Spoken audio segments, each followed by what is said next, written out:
Rightio. We are recording here now. I think we're all good here. Let's start it off alphabetical. So for our Pakistani friends, we might just go use our local media here first, and then just stick hands up, and we'll come along. So I'll kick things off, and Anthony, you can follow.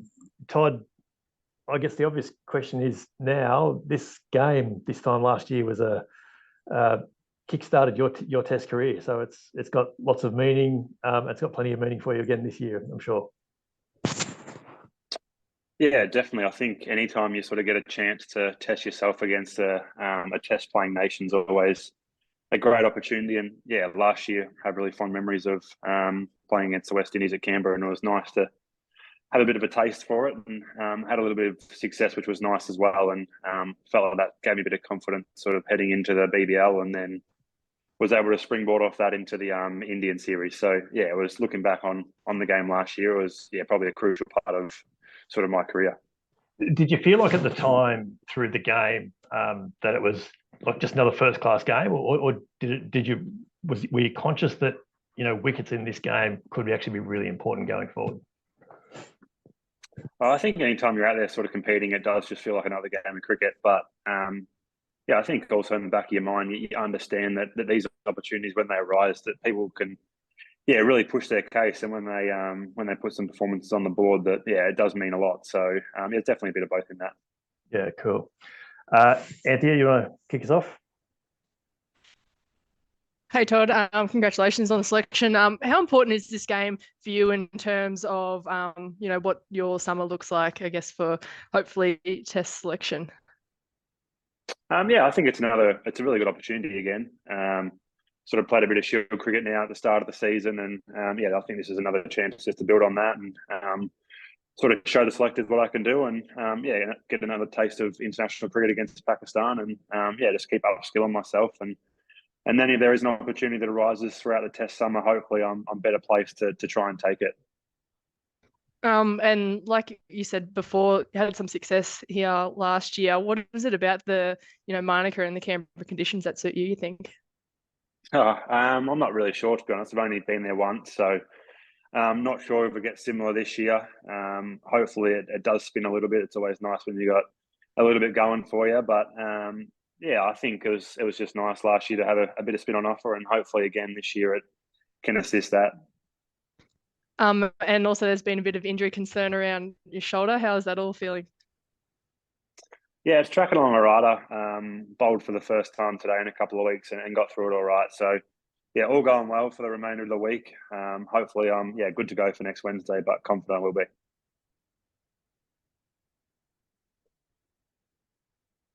Next up. Cam? Todd, obviously we're in a little bit of a changing of the guard in Australian cricket at the moment. Dave Warner sort of the first of a few older guys that are preparing to retire. What's it like sort of being in that next generation that's coming through and challenging for those Test spots? I suppose it's one of those ones that the senior guys in the Australian team have been so crucial for such a long period of time now, and I think a fair few of them have probably earned the right to sort of play for however long they want to with the performances they've had. So it's been great to come into the squad and sort of be around those senior guys and just observe how they go about it, and how they prepare for Test cricket. And I think you can take a lot away from that. And and then looking forward, I think it's about just trying to put myself in the best place I can to make sure that if opportunities arise down the track, that I've got enough skill there to be able to take it, and hopefully have a crack at Test cricket and be successful as well. You've obviously played in India and England. How do you feel those two very different experiences have prepared you for Test cricket? Yeah, I think they're pretty good starting points. They're both very different, but provided big challenges in different ways as well. And the intensity of both tours was probably something that I hadn't experienced before. So I guess being exposed to that early on is going to set me up going forward. And it was great to be a part of. And hopefully in the home summer now I can build off that. And if there is an opportunity that I'm set up to go well. Yeah, how special would that be to get that first Test cap on home soil? Yeah, definitely. I think growing up, you always, I suppose, aspire to play in front of home fans and your family as well. So if there was an opportunity that did come up there, I think it'd be great for me and for the rest of my family, and something that everyone would really enjoy. Andrew, you want to keep us going? Thanks, mate. Hey, Todd, just back on the shoulder for a second. You spoke to us a few times during the test tours about you've had a natural increase in workload this year, bowled a lot more than you probably ever had. Is this shoulder issue part of that, or is it just been a new injury that's cropped up this season? I think it's exactly that.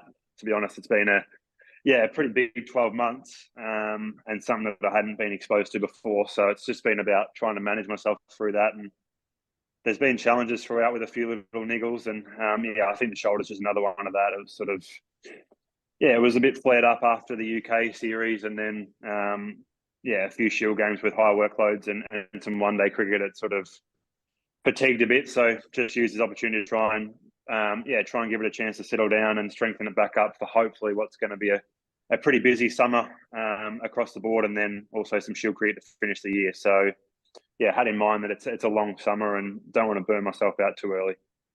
The situation that emerged in England when Nathan got his injury, which I guess for a guy who played 99 tests without an injury, caught a lot of us by surprise in a sense. Has that given you a slightly different mindset, I guess, now knowing that even in Australia, where probably one spinner's the most likely balance of side, you are just one injury away from being back in that test side? Is that a slightly different mindset that you might have had even just a few months ago?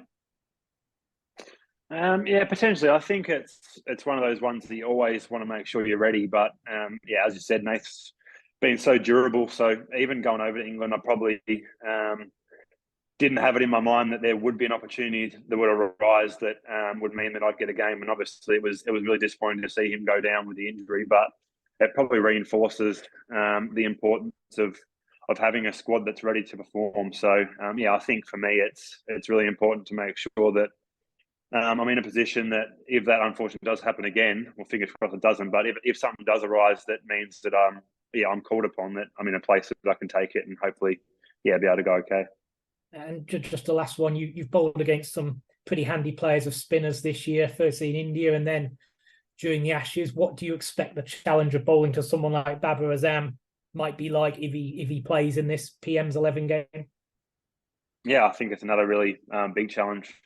The Pakistan guys are well renowned for how they play spin, and on wickets it probably aren't as spin conducive out here. It's going to be a really big challenge for me to see how I can shape up against them guys, and hopefully I can throw some challenges at them and see how it comes off. But I think it's either way, being successful or not in this Prime Minister's 11 game, I think it's a really good learning opportunity just to keep developing what I've got going.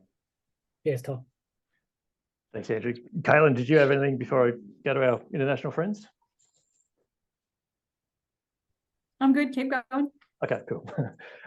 Anush, you've got your hand up. Do you want to keep going there? Yeah.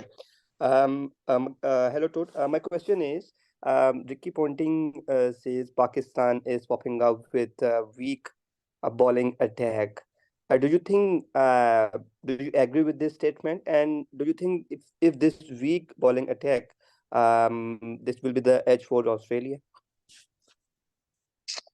I'm not too sure if I agree with that. I think Pakistan have got some really high class bowlers at their disposal. So I don't think any international team that comes across here comes across with a weak bowling attack. So I think they're going to definitely provide challenges for the Aussie batsmen. But we've also got some really high class players that in our conditions do really well. So I'm not sure if I agree with that one. Yeah. My second question is, how exciting you are to bowl Babar Azam, and former Pakistani legend says Babar Azam is a world-class batsman, but he is a little bit not a good against spinner. Do you agree with this? From what I've seen, I don't agree with that. I think he's a really good player of spin, and the opportunity to play against any world-class players is always really exciting. And this is no different. I think Pakistan, the top order, there's some really class players in there that it's going to be a great opportunity to play against them and see how I stack up. But yeah, Babar's probably at the top of that list, and I'm not sure if he'll play in this game or not. But if he does, it's a really exciting opportunity to play against him. Thank you. Thanks, Anusha. Riaz, you got your hand up there as well.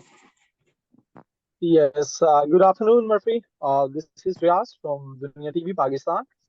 Murphy, if we follow the stats, Pakistani batting side of the Pakistani team is far better than PM11. So what about your preparation and especially your team preparation to face young Pakistani batters because they have top-ranked batters as well in the team?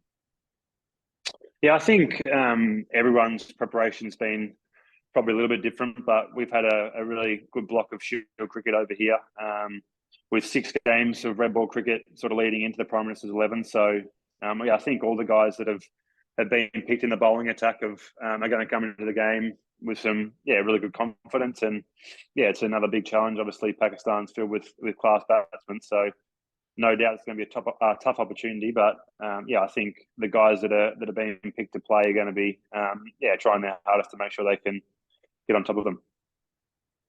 So who will be your target in Pakistan batting line if we talk?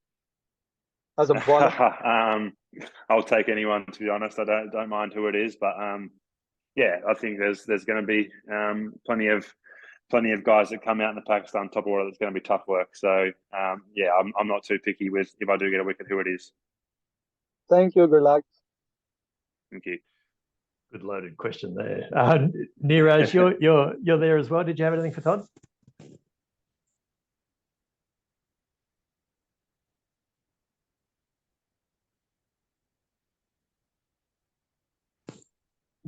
Maybe not. Nathan Lyon came up there earlier, Todd. I'm wondering what sort of support he's been to you through the Ashes tour, but even this summer now coming into ideally your second international season. Yeah, Nate's been top class the whole time, sort of ever since I've been introduced to the squad and been around it. He's been sort of the guy that I've been able to lean on, and he's been able to provide a lot of, I suppose, wisdom across the time and just from his experiences and what works for him, what doesn't. And we're obviously slightly different bowlers, so there's always going to be different things that I can do to him, and there's things that he can do that I can't. So you try and just tap into as much as you can and take away as much as you can from it. But there's been constant communication with him, and he's always said that he's no matter when it is or where we are in the world, that he's always open to chatting. So he's been great in that front. It's a rare event that the Australian team actually has 2 off spinners in it. Often it's a left arm orthodox, it's a leggy or something like that. So has it actually been nice to be able to sit down and say, talk about field placements and actually attacking plans and things like that for particular batsmen? Yeah, spot on. I think that's where I've been really fortunate to come into the squad and have access to a guy like Nathan Lyon. And then I suppose you combat that with Dan Vittori, who's the bowling coach as well. So, 2 guys who have been unbelievable at their craft in their own right to be able to tap into both them at this stage of my career has been invaluable. And, definitely learning a lot of both of them. Yeah, cool. What are your memories of the Manicure Oval deck? What worked well for you last year? What are you looking to bring back next week? I think it was obviously a bit different last year. It was a day-night game as well, so there's going to be some differences this year. And I think in the past it's been a pretty flat wicket, and a lot of runs have been scored. So if that's the case again, just got to try and be good for long periods of time, and hopefully I can build enough pressure to create a couple of opportunities. And that's sort of how I'll try and shape up and go into the game thinking, and then play it from there. And if there is a bit of spin on offer, adapt to that. Yeah, I hope so. Is there anything else from anyone, or have we covered everything off? I think we've sort of we've covered off most areas and most avenues. It's an important game now. It is effectively the Australia A game, so that's going to be fairly front of mind, I'd imagine, as you walk into this game next week. Yeah, definitely. And I think all the guys that are playing are going to have that in mind as well. It's always a great opportunity, I suppose, to put your name up and in front of the selectors and to play against an international team. It's a great opportunity, and I think something that all the guys are really looking forward to. Yeah, great. All right. Well, look, mate, thank you very much for your time. If Anush Riaz Niraj, if you could drop me an email in the chat here, and Andrew, you as well, I can send this audio and video and things around to you guys in Canberra. I'll do that anyway. I will stop recording.